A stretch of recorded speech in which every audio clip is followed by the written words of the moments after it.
नमस्कार दोस्तों, मैं राहुल मिश्रा और मैं आप सभी का एक बार फिर से स्वागत करता हूं आपके अपने channel all about SSC exam में। उम्मीद करता हूं कि मैं लाइव हो गया हूं और आप मुझे देख पा रहे हैं। अगर मैं लाइव हो गया हूं तो फटाफट से कमेंट में लिखकर बता दीजिए कि हाँ सर आप लाइव हो गए हैं और हम लोग आज का करंट अफेयर्स शुरू कर सकते हैं। तारीख है 22 जनवरी और आज के इंपॉर्टेंट करंट अफेयर्स आप सभी के सामने हाजिर है।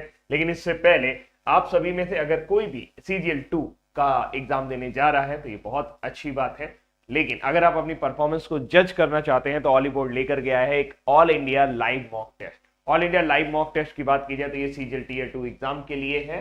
22 जनवरी और 23 जनवरी 2020 को आप इसे फ्री में ऑली बोर्ड ऐप पर दे सकते हैं। यानी कि आपको डाउनलोड करना होगा ऑली बोर्ड ऐप, फिर आप वहां पर जाइए, अपनी परफॉर्मेंस एनालिसिस करिए, हिंदी और इंग्लिश दोनों में ये आपको मिल जाएगा और वहां पर आप इसको अटेम्प्ट करिए और फिर अपना परफॉर्मेंस एनालाइज करिए कि आप कहां पर कौन से रैंक पर हैं।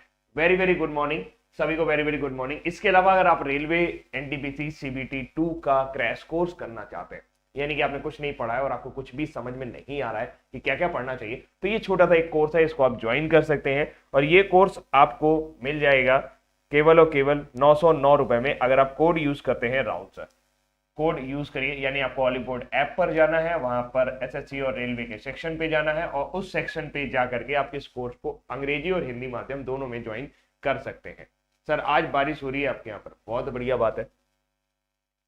और इसके अलावा आपको एक काम और करना है, रेनी बाय राहुल मिश्रा के नाम से एक टेलीग्राम चैनल है और एक टेलीग्राम ग्रुप है। अगर आप डिस्कशन करना चाहते हैं तो आप दोनों चीजें ज्वाइन कर लीजिए, या फिर आप सिर्फ और सिर्फ मेरी तरफ से भेजे गए नोटिफिकेशंस को जानना चाहते हैं तो रेनी बाय राहुल मिश्रा के नाम से टेलीग्राम चैनल को ज्वाइन कर लीजिए। एक पर 3,500 के आसपास चैनल पर लोग हैं और लगभग 7,000 के आसपास आपका ग्रुप में है, तो आप ये दोनों ही चीजें ज्वाइन कर लीजिए, आपको काफी ज्यादा फायदा होगा। आपको पूछना नहीं पड़ेगा कि PDF वगैरह कहां मिलती है। और अब बारी है आज के हेडलाइंस की। 21 जनवरी को मणिपुर, त्रिपुरा और मेघालय का 50वां स्थापना दिवस मनाया गया। महाराष्ट्र के सुमित भाले ने अंतरराष्ट्रीय लोक कला महोत्सव में स्वर्ण पदक जीता। जियो UPI ऑटो पे शुरू करने वाली पहली दूरसंचार कंपनी बनी। रॉबर्ट मेट्सोला यूरोपीय संघ की नई अध्यक्ष बन गई है। दिलीप संघानी को इफ्को के नए अध्यक्ष के रूप में चुना गया। इजराइल ने एरो 3 मिसाइल डिफेंस सिस्टम का सफल परीक्षण किया। BSF ने लॉन्च किया ऑपरेशन सर्द हवा। सानिया मिर्जा ने संन्यास की घोषणा कर दी है। ICC T20 women's team of the year में शामिल हुई स्मृति मंधाना। विराट कोहली बने एक दिवसीय मैचों में भारत की तरफ से सबसे ज्यादा रन बनाने वाले खिलाड़ी इन फॉरेन कंट्री। दुनिया के सबसे लोकप्रिय नेताओं की सूची में PM मोदी सबसे ऊपर आए।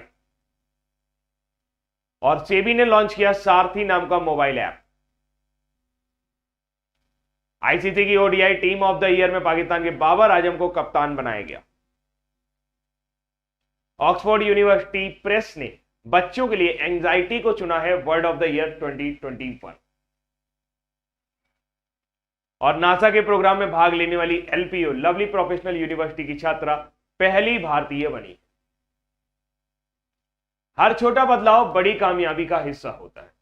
देखिए अक्सर कभी कभी क्या होता है कि हम सोचते हैं कि इससे क्या होगा, इतने से क्या होगा, एक चैप्टर पढ़ने से क्या होगा। मोस्टली मैंने देखा है कि कभी कभी हम पूरा पूरा दिन नहीं पढ़ते, और शायद हम इसलिए नहीं पढ़ते क्योंकि हमारे पास समय नहीं होता। जैसे मान लीजिए कभी हम किसी काम में व्यस्त हो गए, भैया की शादी है, बहन की शादी है, या घर में कोई फंक्शन है, तो ऐसी स्थिति में हमारा पढ़ने में मन नहीं लगता और हम पूरा पूरा दिन कुछ भी नहीं पढ़ते, क्योंकि हमारे पास पढ़ने के लिए समय ही हमें 15 मिनट, 10 मिनट या फिर 1 घंटा या आधा घंटा, इस तरीके का बहुत कम समय मिल पाता है। जबकि हमें से कई लोग पढ़ने की ये स्ट्रेटजी अपनाते हैं कि भाई पढ़ने बैठेंगे तो कम से कम 1 घंटा 1.5 घंटा तो पढ़ेंगे, और जब तक 1 घंटा या 1.5 घंटा ना मिले पढ़ने का कोई फायदा नहीं है। ये बहुत ही गलत धारणा है। अगर आप लगातार पढ़ना चाहते हैं, लगातार पढ़ना चाहते हैं, बिना थकाए हुए या बिना बोरियत के आप पढ़ना चाहते हैं, पढ़ते टाइम आपको नींद ना आए, अगर आप इस समस्या से निजात पाना चाहते हैं तो आप अपने 10-10 मिनट और 1-1 मिनट की वैल्यू को भी समझिए। अगर आप 1 मिनट में एक न्यूज हेडलाइंस भी देख सकते हैं तो देख लीजिए। अगर आप 1 मिनट में गणित का कोई एक सवाल भी लगा सकते हैं तो एक सवाल लगा लीजिए। भाई ना करने से अच्छा है कम से कम एक सवाल लगा लिया जाए।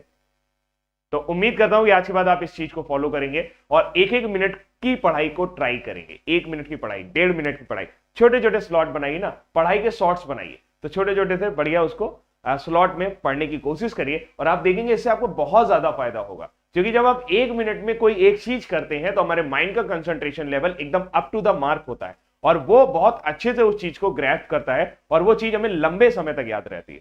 तो पढ़ने के लिए 1 घंटा या 1.5 घंटे का इंतजार मत करिए, पढ़ने के लिए 1 मिनट भी टाइम मिला पढ़ डालिए। कहीं पर भी मिल गया, मान लो कि यार आपको लग रहा है कि आज आप कुछ नहीं पढ़ पाओगे तो सुबह 5 मिनट ही पढ़ लो, है ना हो तो करंट अफेयर्स भी पढ़ लो। चलिए बिल्कुल शुरू करते हैं आज के करंट अफेयर्स से पहले प्रीवियस डे रिवीजन। और प्रीवियस डे रिवीजन में सबसे पहले एनडीआरएफ ने 19 जनवरी 2022 को अपना कौन सा स्थापना दिवस मनाया है? आप सभी से उम्मीद रहेगी कि आप सभी कमेंट में आंसर जरूर करेंगे। तो उन्होंने 17वां स्थापना दिवस मनाया। एनडीआरएफ के हेड कौन है वर्तमान समय में? अतुल करवाल। पूरी तरह से अफ्रीका में विकसित पहला उपग्रह तारामंडल किसने लॉन्च किया है? तो वो साउथ अफ्रीका ने लॉन्च किया है। इन्होंने खुद का एक अपना जीपीएस बनाने की कोशिश की है। भारत और रूस की नौसेनाओं ने कहां पर पासेज एक्सरसाइज अभी हाल ही में आयोजन किया? तो उन्होंने अरेबियन सागर यानी अरब सागर में इसका आयोजन किया था। भारत मिसेज वर्ल्ड 2022 का खिताब किसने जीता है? यूएसए की रहने वाली सेलिन फोर्ड ने यह खिताब जीता है। मैं तुरंत आंसर कर देता हूं लेकिन आप एबीसीडी जरूर लिखा करें, पूरा नहीं लिख सकते, एबीसीडी जरूर लिखा करें। और हाँ, एक काम तुम लोगों ने नहीं किया, बोलो सरस्वती मैया की जय और वीडियो शेयर करो, फटाक से शेयर करो। और जिन्होंने लाइक नहीं किया है वो लाइक कर दो क्योंकि बाद में भूल जाओगे। सबसे फीफा पुरुष खिलाड़ी 2021 का खिताब किसने जीता है? तो उनका नाम है रॉबर्ट लेवेंडोव्स्की। ये कहां के हैं? पोलैंड के रहने वाले हैं। जबकि एलेक्सिया पुटलेस ने महिलाओं के लिए आपका वीमेंस ऑफ द ईयर का खिताब जीता है, FIFA player of the year का खिताब जीता है। 9वीं महिला राष्ट्रीय आइस हॉकी चैंपियनशिप 2022 का आयोजन कहां किया जा रहा है? तो इसका आयोजन आपका हिमाचल प्रदेश में किया जा रहा है। उत्तरी मैसेडोनिया के नए प्रधानमंत्री के रूप में किसे नियुक्त किया गया है? तो यह है डैनियल ऑर्टिगा, दिमितार कोवासेव्स्की। ये कहां पर अपॉइंट किए गए? उत्तरी मैसेडोनिया। मस्कट में होने वाली आगामी महिला एशिया कप में भारतीय महिला हॉकी टीम की कप्तान कौन बनी है? तो वह है भारतीय गोलकीपर सविता पुनिया। भारतीय गोलकीपर सविता पुनिया। परिधान निर्यात संवर्धन परिषद एईपीसी यानी कि अपैरल एक्सपोर्ट प्रमोशन काउंसिल के अध्यक्ष कौन बनाए गए हैं? उनका नाम है नरेंद्र कुमार गोयनका। नरेंद्र कुमार गोयनका। भारतीय सेना ने खादी से बना दुनिया का सबसे बड़ा राष्ट्रीय ध्वज कहां पर प्रदर्शित किया? तो 15 जनवरी के दिन यह राष्ट्रीय ध्वज प्रदर्शित किया गया है जैसलमेर राजस्थान में। कहां पर प्रदर्शित किया गया है? जैसलमेर राजस्थान में प्रदर्शित किया गया।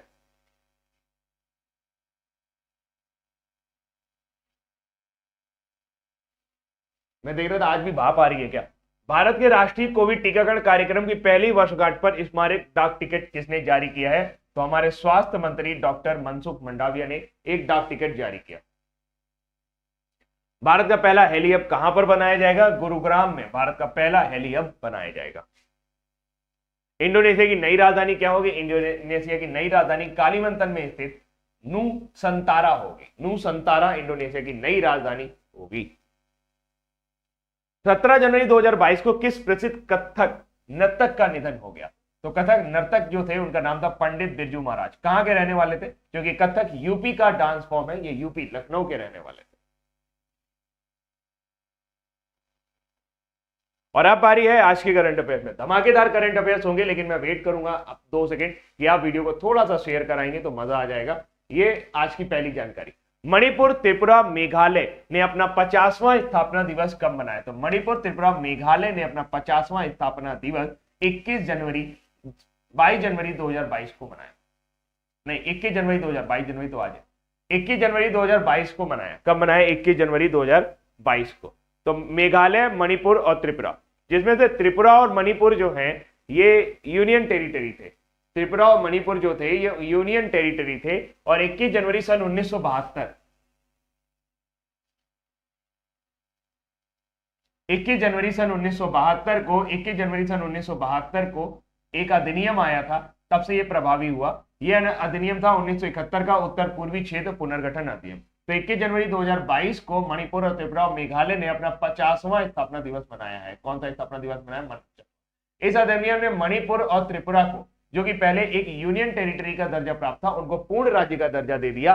जबकि मेघालय को असम से हटा करके, मेघालय को उप राज्य माना जाता था असम का, वहां से हटा करके इसको पूर्ण राज्य का दर्जा दिया है। तो याद रखिएगा 21 जनवरी 1972 को यह घटना घटी थी और 21 जनवरी 2022 को इन 3 राज्यों मणिपुर, त्रिपुरा और मेघालय ने अपना 50वां स्थापना दिवस मनाया था। अगली जानकारी, सुमित भाले ने दुबई में अंतरराष्ट्रीय रोक कला महोत्सव में कौन सा पदक जीता है?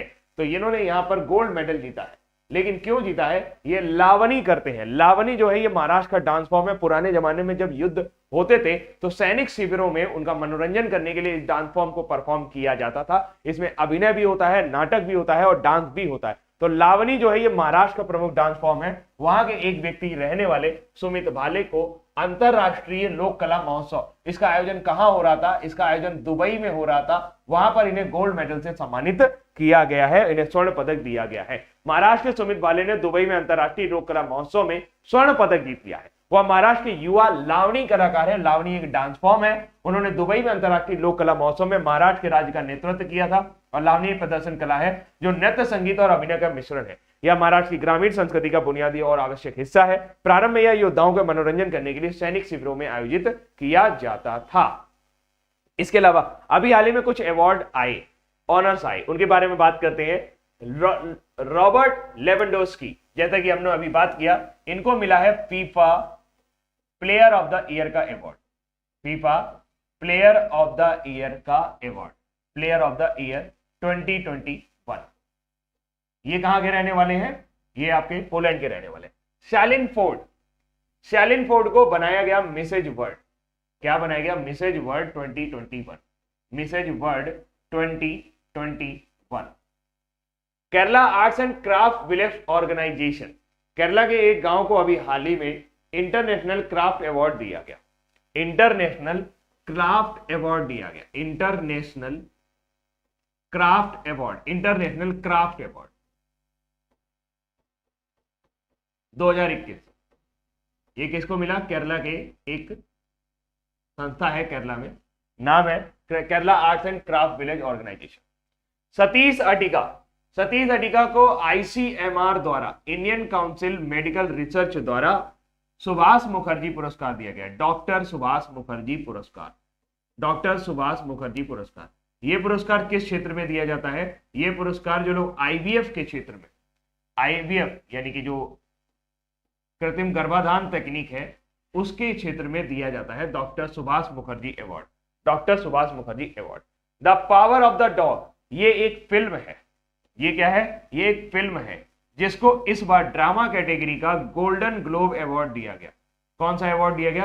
गोल्डन ग्लोब अवार्ड दिया गया। Golden globe award for best film, golden globe award for best film, golden globe award for best film, golden globe award for best film.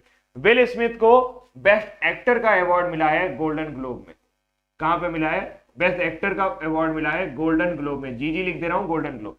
Nicole Kidman को बेस्ट एक्ट्रेस का award मिला है। Best actress का award मिला है किसमें? Golden globe में। ये याद रखिएगा, एक बार रिवाइज कर लेते हैं। Robert Lewandowski FIFA player of the year, Shaylyn Ford Mrs World, Kerala arts and craft village organisation international craft award, Satish Adiga ICMR द्वारा डॉक्टर सुभाष मुखर्जी पुरस्कार, और पावर ऑफ द डॉग ये आपका जो मूवी है, फिल्म है, गोल्डन ग्लोब अवार्ड पाई है बेस्ट फिल्म का। विल स्मिथ को बेस्ट एक्टर अवार्ड मिला है गोल्डन ग्लोब के लिए, और निकोल किडमैन को बेस्ट एक्ट्रेस का गोल्डन ग्लोब अवार्ड मिला है। आगे चलते हैं। यूपीआई ऑटो पे शुरू करने वाली पहली दूरसंचार कंपनी कौन सी बनी है? तो अगर आप जियो के ग्राहक हैं और आप कभी कभी क्या होता है, आपका रिचार्ज खत्म होता होगा तो आप दुकान वाले के पास जाते होंगे या रिचार्ज करते होंगे।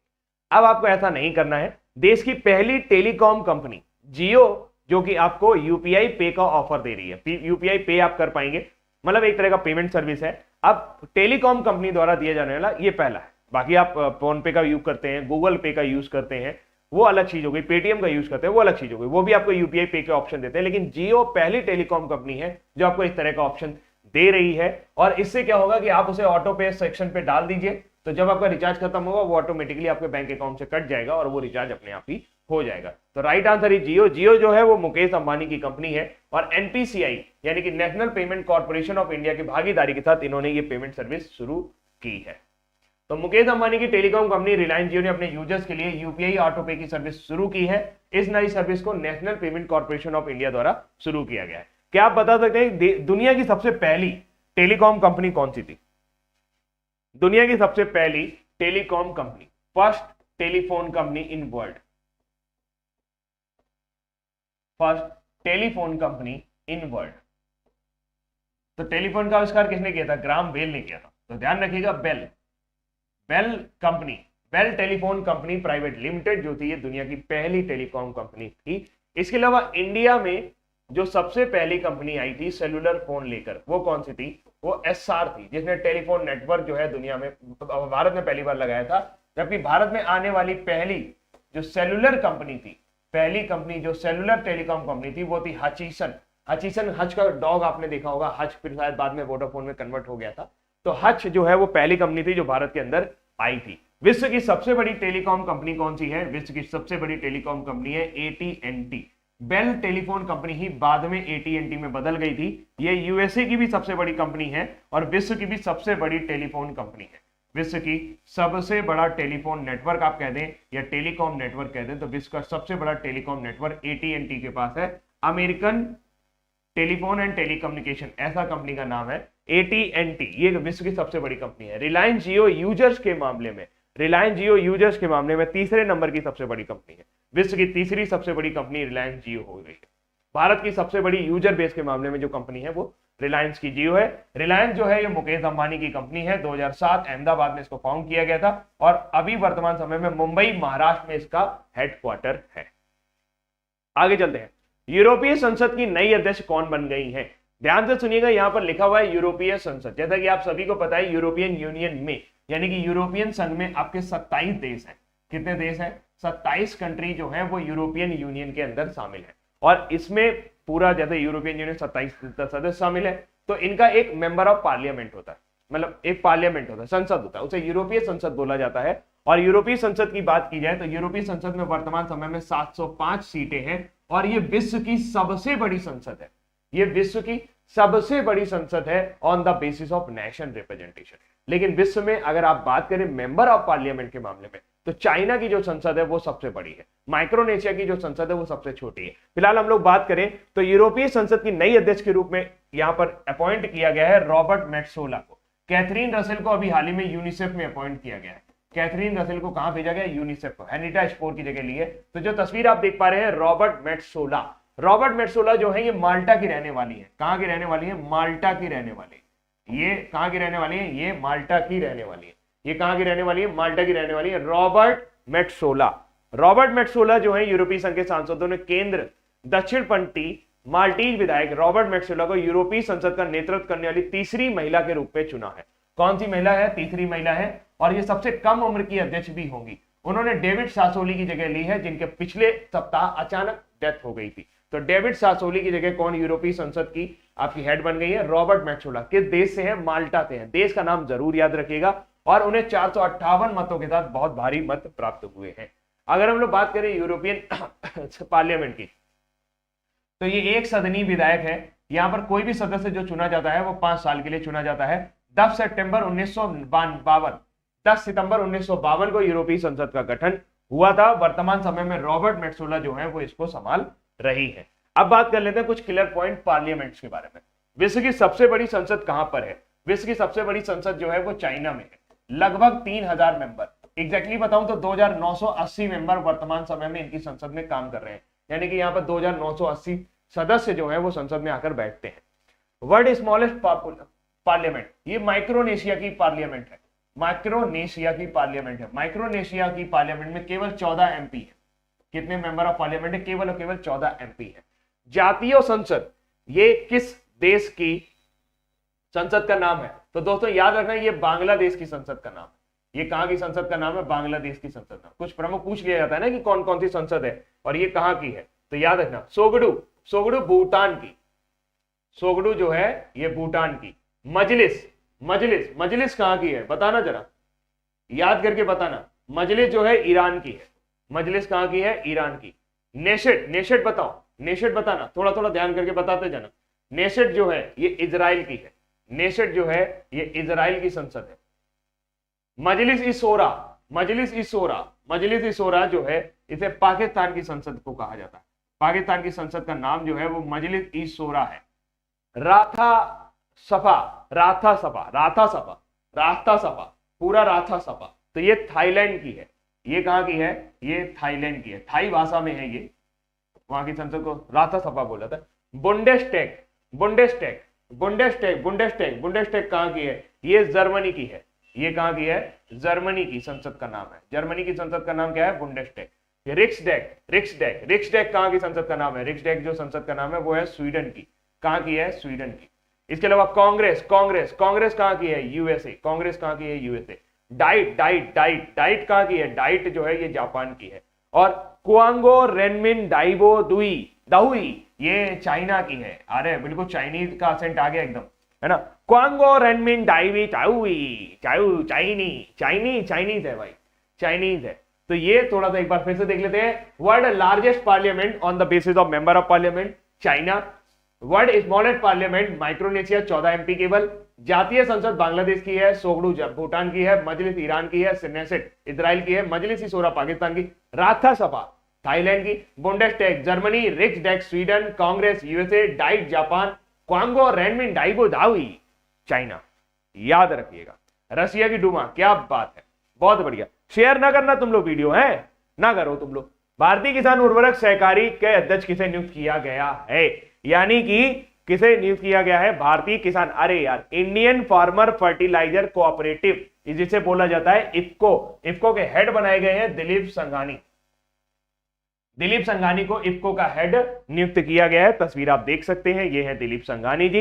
इफको जो है ये गवर्नमेंट कंपनी नहीं है, ये एक कोऑपरेटिव कंपनी है और कई राज्यों में ये काम कर रही है, जो किसान को सस्ते दरों पर उर्वरक उपलब्ध कराती है।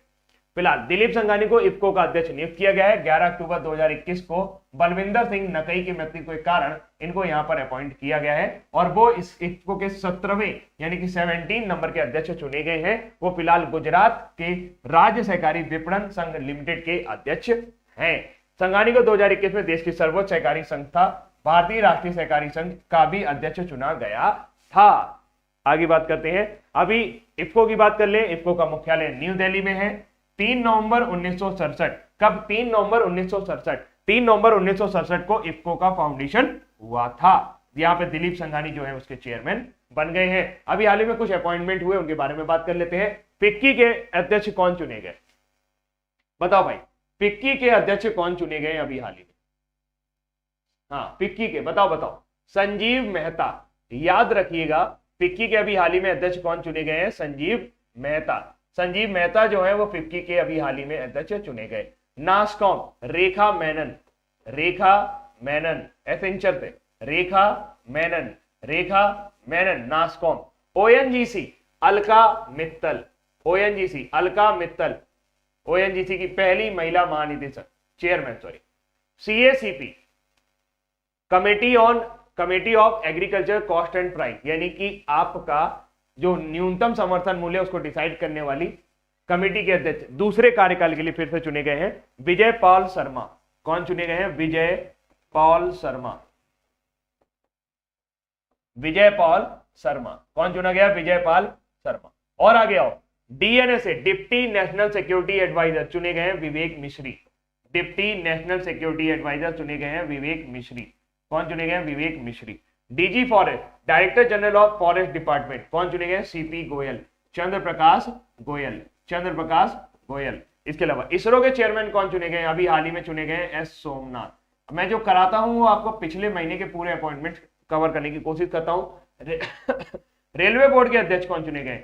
VK Tripathi, VK Tripathi, VK Tripathi, Tripathi है कि शुक्ला है? वीके त्रिपाठी, वीके त्रिपाठी जो है वो रेलवे बोर्ड के अध्यक्ष चुने गए हैं। NHI, national highway authority of India, Alka Upadhyay, national highway authority of India, Alka Upadhyay, Alka Upadhyay chairman चुनी गई हैं national highway authority of India. National clean Ganga mission, यानी कि गंगा मिशन को स्वच्छ करने के लिए जी अशोक कुमार, जी अशोक कुमार जो है वो इसके चेयरमैन चुने गए हैं, जिन्हें वाटर मैन ऑफ इंडिया भी कहा जाता है। जी अशोक कुमार, जी अशोक कुमार, याद कर लीजिए ये सब। एक बार दोबारा रिवाइज कर रहा हूं। पिक्की संजीव मेहता, नासकॉम रेखा Menon, ONGC Alka Mittal, CACP Vijay Pal Sharma, DNS यानी डिप्टी नेशनल सिक्योरिटी एडवाइजर, ये कई होते हैं। ये अभी हाल ही में चुने गए विवेक मिश्री, DG foreign CP Goyal, ISRO chairman S Somnath, railway board के अध्यक्ष वीके त्रिपाठी और एनएचएआई अलका उपाध्याय और एनएससीजीएम यानी कि नेशनल क्लीन गंगा मिशन के हेड चुने गए जी अशोक कुमार। याद रखना, Waterman of India catch the rain अभियान को शुरू करने वाले, कैच द रेन अभियान को शुरू करने वाले। आगे चलते हैं। Arrow 3 anti ballistic missile defence system का सफलतापूर्वक परीक्षण किस देश ने किया? ये वही देश है जिसने अपने नागरिक को चौथी वैक्सीन की डोज देना शुरू कर दिया है। ये वही देश है जिसने वैक्सीन का चौथा डोज देना शुरू कर दिया है। लोग दूसरा नहीं लगवा पाए, मैं दूसरा नहीं लग पाया, यहाँ चौथा लग रहा है लोगों को। ये वही देश है जिसने अपने आप को मास्क फ्री घोषित कर दिया। किसने घोषित कर दिया? मास्क फ्री घोषित कर दिया। ये वही देश है जिसने अपने आप को सबसे पहले कोविड-19 फ्री यानी कि कोरोना फ्री घोषित किया था। और ये वही देश है जिसको सबसे पहले जिस अरब कंट्री ने मान्यता दी थी वो था इजिप्ट। इजिप्ट के बाद जिसने मान्यता दी जॉर्डन, और अभी हाल ही में इस बार 4 देशों ने से एक देश के रूप में मान्यता दी है, वो है यूएई। फिर उसके बाद सूडान, सूडान के बाद मोरक्को जिन्होंने अब्राहम समझौते पर हस्ताक्षर किए। मोरक्को के बाद कौन था? बहरीन। मोरक्को के बाद कौन था? बहरीन। इन्होंने इनको एक देश के रूप में मान्यता दी है। ये वही देश है जहां पर वर्तमान समय में नफ्ताली बेनेट, जो नफ्ताली बेनेट हैं, वो वर्तमान समय में आपके प्राइम मिनिस्टर के रूप में काम कर रहे हैं। और इजाक हरजोग जो हैं वो आपके प्रेसिडेंट के रूप में काम कर रहे हैं। यहाँ की राजधानी है जेरूसलम। यहाँ की राजधानी क्या है? जेरूसलम। जेरूसलम यहाँ की राजधानी है। और अगर हम बात करें तो मुद्रा यहाँ पे क्या चलती है? मुद्रा यहाँ पे शेकेल चलती है। तो दोस्तों ये है अपना इजराइल, ये है अपना इजराइल। तो इजराइल ने arrow 3 anti ballistic missile defence system का सफलतापूर्वक परीक्षण किया है। ये बिल्कुल वैसा ही सिस्टम है जैसे रूस का S-400।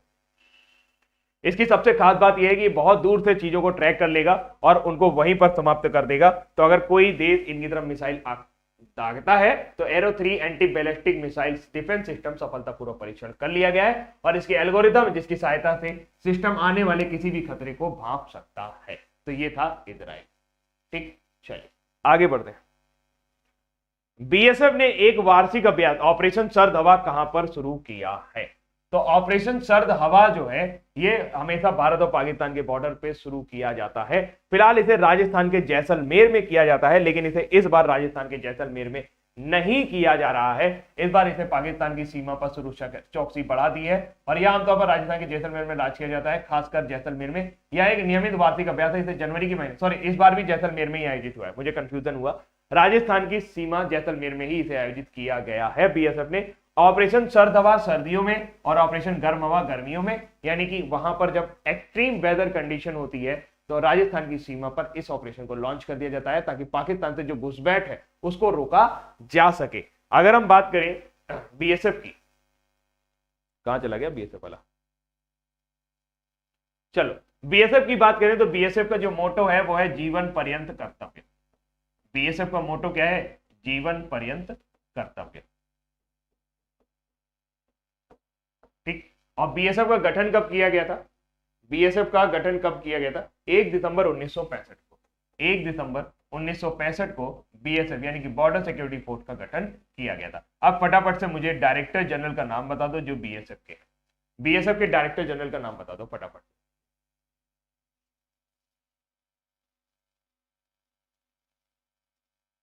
एक बार शेयर कराओ भाई, बहुत कम लोग हो अभी। क्या बात है, पढ़ने में मन नहीं लग रहा?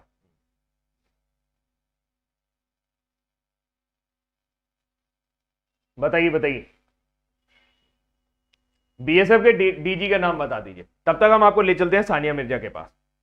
हाल ही में किस भारतीय टेनिस खिलाड़ी ने खेल से संन्यास लेने की घोषणा कर दी है? ऑस्ट्रेलियन ओपन गई थी, जीतने की उम्मीद थी, लेकिन वहां पर हार का सामना करना पड़ा और वहीं पर सानिया मिर्जा ने अपने टेनिस कैरियर को समाप्त कर दिया। सानिया मिर्जा लगभग पिछले 20 साल तक खेल रही हैं और बहुत सारे पदक वगैरह उन्होंने जीते हैं, तो हाल फिलहाल उन्होंने कर दिया। बीएसएफ के डीजी पंकज कुमार है, बिल्कुल सही। भारत के टेनिस सुपरस्टार सानिया मिर्जा ने खेल से संन्यास लेने की घोषणा कर दी है। ऑस्ट्रेलियन ओपन खेलने पहुंची सानिया मिर्जा का कहना है ये उनका आखिरी सीजन होगा। सानिया मिर्जा ने ऑस्ट्रेलिया में 2022 में महिला युगल के पहले दौर में हार के बाद संन्यास की घोषणा की है। साल 2003 से अंतरराष्ट्रीय टेनिस मुकाबले खेल रही हैं और लगभग 2 दशक के बाद कोर्ट से विदा लेंगी। ICC T20 women's team of the year में इनमें से किसे शामिल किया गया है? तो जो तस्वीर आप देख पा रहे हैं वो है स्मृति मंदाना। स्मृति मंदाना को आईसीसी वीमेंस T20 टीम घोषित करती है, जो यानी कि पूरे विश्व में जो बढ़िया प्रदर्शन किया होता है उन टीम से खिलाड़ियों को निकाल करके एक टीम बनाई जाती है और उस टीम में भारतीय महिला खिलाड़ी स्मृति मंदाना को शामिल किया गया है। जबकि ऐसी ही पुरुषों की एक टीम बनी है लेकिन उनमें किसी भी भारतीय पुरुष खिलाड़ी को शामिल नहीं किया गया है, उसके बारे में चर्चा हम लोग कर लेंगे अभी। तो स्मृति मंदाना को ICC T20 international women team of the year में शामिल किया गया है। आईसीसी मेंस T20 इंटरनेशनल में कोई भी भारतीय नहीं है। भारतीय टीम की उप कप्तान 2021 में 3187 रनों के औसत से 255 रनों के साथ T20 इंटरनेशनल प्रारूप में देश की सेवा की है। हाँ, 255 run at an average of 31.87 होना चाहिए। कुछ गड़बड़ है यहाँ पर T20 में, है ना। ऑन एन एवरेज 31.87 का औसत रहा होना चाहिए। उन्होंने खेले गए 9 मैचों में से 2 अर्धशतक बनाए हैं और इस सूची में शीर्ष मंदाना के साथ साथ इंग्लैंड की टेमी ब्यूमेंट को भी शामिल किया गया है। तो स्मृति मंदाना शामिल हो गई है T20 इंटरनेशनल वीमेंस टीम में। जनवरी 2022 को एक दिवसीय मैचों में भारत के सबसे अधिक रन बनाने वाले खिलाड़ी कौन बन गए हैं? प्रश्न थोड़ा सा अलग है, ये है विराट कोहली। विराट कोहली जो है भारत के बाहर विदेशी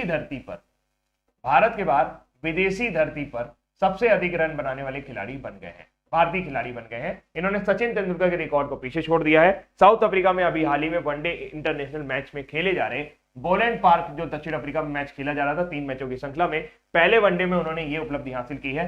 मौजूदा वनडे में रन बनाने के बाद कोहली ने सचिन तेंदुलकर से आगे निकल गए, जिन्होंने एक दिवसीय मैचों में 5065 विदेशी धरती पर रन बनाए, यानी कि ओवरऑल नहीं, वनडे इंटरनेशनल मैच और वो भी विदेशी धरती पर। तो विदेशी धरती पर सबसे ज्यादा रन बनाने वाले जो भारतीय खिलाड़ी हैं वो अब विराट कोहली। ठीक है, हाँ जी। विराट की कप्तानी चली गई, भाई कितने दिन तक कप्तानी करेगा आदमी?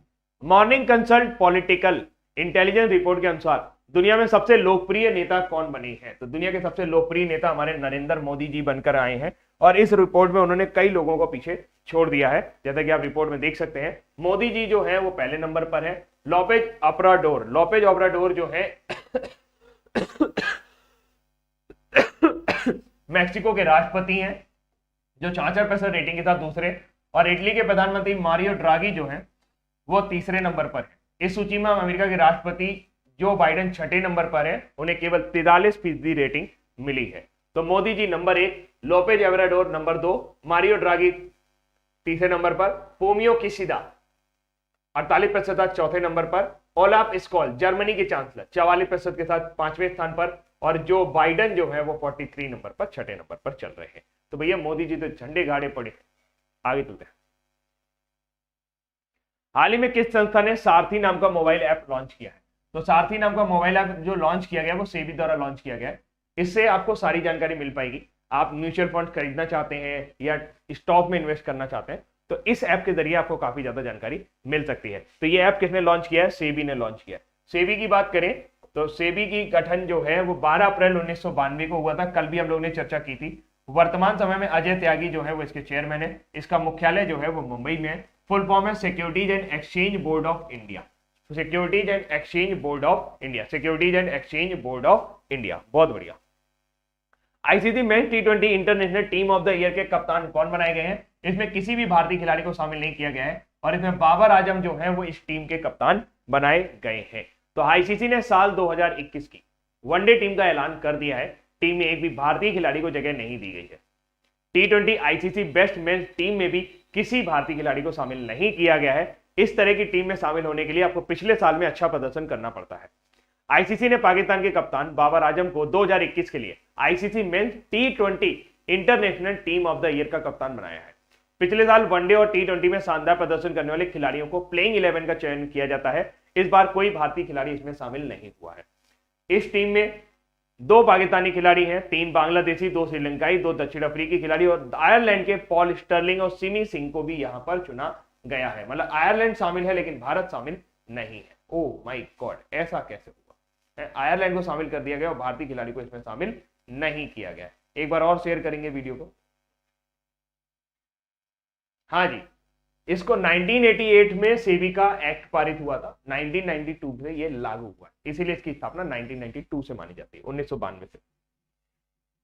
ऑक्सफोर्ड यूनिवर्सिटी प्रेस ने बच्चों के लिए 2021 का वर्ड ऑफ द ईयर किसे चुना है? उन्होंने एंजाइटी को चुना है। उन्होंने बच्चों से पूछा भाई किस शब्द को आप अच्छे से इस्तेमाल करते हैं, ज्यादा इस्तेमाल करते हैं, सर्वे के अंदर एंजाइटी को चुना है। इससे पहले अगर आपको याद होगा तो वैक्स शब्द को ऑक्सफोर्ड डिक्शनरी ने वर्ड ऑफ द ईयर चुना था।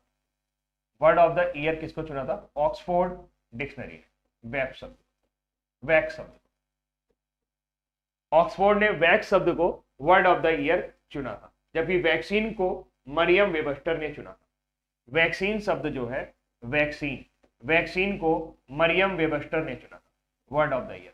ये अलग अलग डिक्शनरी है, 50 डिक्शनरी अपना अपना वर्ड ऑफ द ईयर निकालने लगी है। अपना क्या क्या याद करेंगे? वेबस्टार, मरियम वेबस्टार ने वैक्सीन को चुना था। परसेवरेंस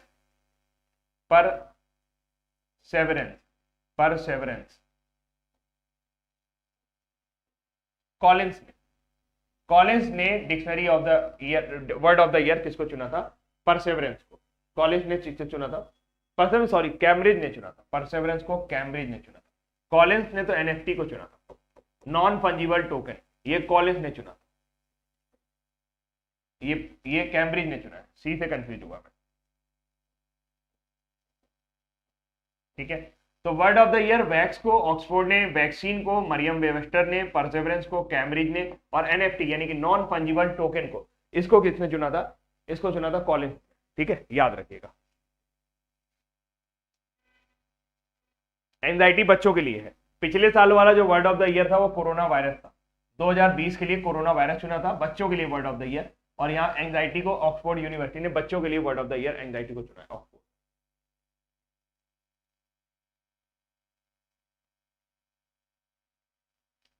हाल ही में नासा के प्रोग्राम में भाग लेने वाली एलपीयू की छात्रा पहली भारतीय बनी है। वो किस राज्य से संबंधित है? तो आंध्र प्रदेश की रहने वाली लवली प्रोफेशनल यूनिवर्सिटी में पढ़ने वाली जो छात्रा है, जानवी नाम है इनका। तो जानवी ने क्या किया है कि बीटेक ईसीई यानी electronics and communication engineering honour दूसरे वर्ष की छात्रा जानवी डांगेती ने नासा में launch operation Kennedy space centre में IASP प्रोग्राम में भारत का प्रतिनिधित्व किया है। वह नासा के अंतरिक्ष एजुकेशनल प्रोग्राम में शामिल होने वाली पहली भारतीय भी बनी है। आंध्र प्रदेश की रहने वाली जानवी ने सभी एस्ट्रोनॉट कार्यक्रम को पूरा किया, जैसे कि जीरो ग्रेविटी, मल्टी एक्सेस प्रशिक्षण, रॉकेट लॉन्च। फिलहाल हमें इनका नाम ही याद रखना है, जानवी डांगेती, और ये ज्यादा ये याद रखना है कि आंध्र प्रदेश की रहने वाली है। नासा में इन्होंने एक स्पेस प्रोग्राम में हिस्सा लिया है और ऐसा करने वाली ये पहली भारतीय बन गई है, ठीक है। और अब बारी है आज के वन लाइनर की। मणिपुर, त्रिपुरा, मेघालय ने अपना 50वां स्थापना दिवस कब मनाया? 21 जनवरी 2022 को। सुमित भाले ने दुबई में अंतरराष्ट्रीय लोक कला महोत्सव में कौन सा पदक जीता है? स्वर्ण पदक। यूपीआई ऑटो पे शुरू करने वाली पहली दूरसंचार कंपनी कौन बनी? जियो। यूरोपीय संसद की नई अध्यक्ष बनी है रॉबर्ट मेट्सोला। भारतीय किसान उर्वरक सहकारी का अध्यक्ष किसे नियुक्त किया गया है? दिलीप संघानी को। और arrow 3 anti ballistic missile defence system का सफलता पूर्व परीक्षण किसने किया? इजराइल ने। बीएसएफ ने एक वार्षिक अभ्यास ऑपरेशन सरदवा कहां शुरू किया है? राजस्थान में। हाल ही में किस भारतीय टेनिस खिलाड़ी ने खेल से संन्यास लेने की घोषणा की है? Sania Mirza. ICC T20 international women's team of the year में किसे शामिल किया गया है? स्मृति मंदाना को। जनवरी 2022 को एक दिवसीय मैचों में भारत के सबसे अधिक रन बनाने वाले खिलाड़ी कौन बने हैं? वो है Virat Kohli. Morning consult political intelligence report के अनुसार दुनिया के सबसे लोकप्रिय नेता कौन बने हैं? नरेंद्र मोदी जी। और हाल ही में किस संस्था ने सारथी मोबाइल ऐप लॉन्च किया है? सेवी ने। हाल ही में किस ICC men's T20 international team of the year के कप्तान कौन बने हैं? Babar Azam. Oxford university press ने बच्चों के लिए 2021 का वर्ड ऑफ द ईयर क्या घोषित किया है? एंजाइटी को। और हाल ही में नासा के प्रोग्राम में भाग लेने वाली एलपीयू की छात्रा पहली छात्रा बनी, उनका नाम, वो कहां से है? वो आंध्र प्रदेश से है। उनका नाम क्या है? जानवी डांगेती, ठीक है। तो फिलहाल आज के लिए इतना ही रखते हैं और टाटा बाय बाय, खत्म। कल से क्वेश्चन वगैरह भी लाने लगेंगे और उम्मीद करता हूँ ये सेशन आपको पसंद आया होगा। कम समय में मैंने ज्यादा पढ़ाने की कोशिश की है। अब ये कोशिश आपको कामयाब बनानी है। वीडियो को शेयर कर दीजिएगा सभी ग्रुप में। पीडीएफ अभी 10 मिनट में आ जाएगी आपके पास। Thank you so much, bye bye, take care.